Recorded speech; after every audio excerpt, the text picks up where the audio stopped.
Okay, number two. So, Sauniere Society tours have started off. What was the format? You know, you went down there, picked Henry up, and you did the itineraries. How did it work?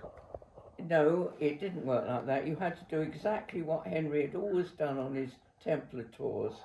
You didn't go off the script at all, otherwise he would be very annoyed and very difficult.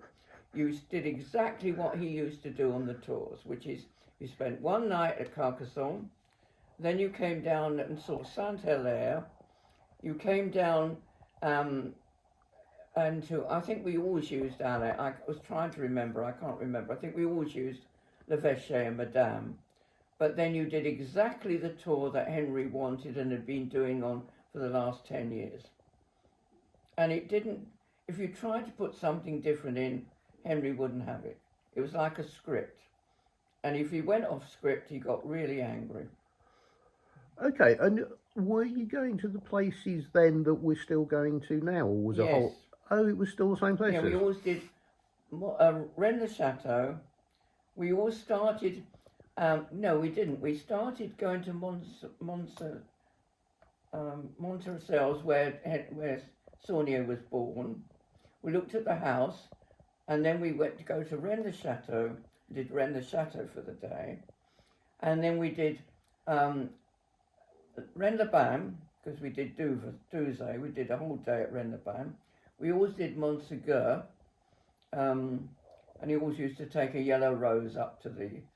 Always did the same thing, exactly the same thing every tour. We did Carcassonne for a day, but we didn't do that as much if we did it the other way round. But it was exactly the same every time we did a tour. And there was just no option. Oh no, you couldn't. there was no option. Okay, all right. And Henry, as a tour host, how disagreeable was he? Well, I mean, I've heard all sorts of stories from everybody about what he was like. Well, what was he actually like then? Well, in the early days when we were running a sort of commercial tour, I suppose you'd call it, not that we ever made any money, we usually lost money on it, but he was very genial, the genial host, and very good in the evening telling stories, and you get him do Stanley Holloway interpretations. It was a lot of fun, but as he got older, he got more and more morose, and so the people who saw him see him as an awful object, wouldn't do anything and was most disagreeable. Okay. But he was fine. When he was running it as a commercial, as he saw it as a commercial enterprise, then he played the part beautifully. He acted as being Henry. Yeah. Oh, perfect. Okay. And going back, I mean, again, I've heard stories and we've talked about it. Some of the people that were showing up, the weirdos, the David Shaylers, and some of the Americans who were coming over at the time. What was all that about? Well, that was John usually. He'd always interject something in to make it more interesting. But Henry didn't like any of that, really. I mean, John did it because he found it interesting, like David Shayler, MI5 and the 9/11 things and all that stuff. But the thing about the tours they were fairly irrelevant because the big thing was we used to run at least 4 Sauniere Society conferences a year, and they were huge. How many people in those days? 500 Wow. Really huge, because nobody else was doing anything like that at the time. Okay. As people gradually came in and you had Glastonbury and things like that, then the numbers dropped. But initially, nobody else was doing anything esoteric. So to have someone like Shayler talking about 9/11, you could fill a hall.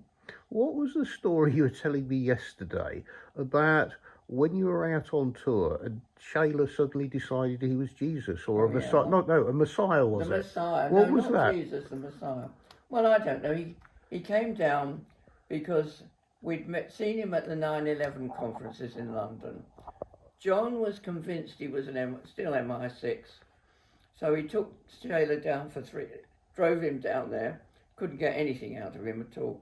And we went to Carcassonne that time because I think Henry wasn't with us, I can't remember. But anyway, we went to Carcassonne, Jenny will tell you when you see him. And he said to John, could he borrow 100 euros, as you do?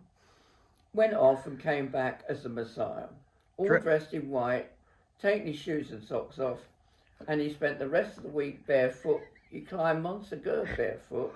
Right. and he was the Messiah. Oh, it was as simple as that. He just decided that he Yeah. was the Messiah. Yeah. Okay, and did that continue, or was that just a brief phase of? Well, he was the Messiah that whole week, and then I don't know what happened when we got back, but the next thing we knew, he was with the squatters in the house of of Rat's MP opposite where Rat lived, as a woman. But we lost As a touch woman, with as a him. woman. Ah, okay, right, okay, right. So, shall we leave that one there? Because that's a pretty good Yeah, little yeah, bit. that's Okay, good. that's 5 minutes again, so that's cool. No,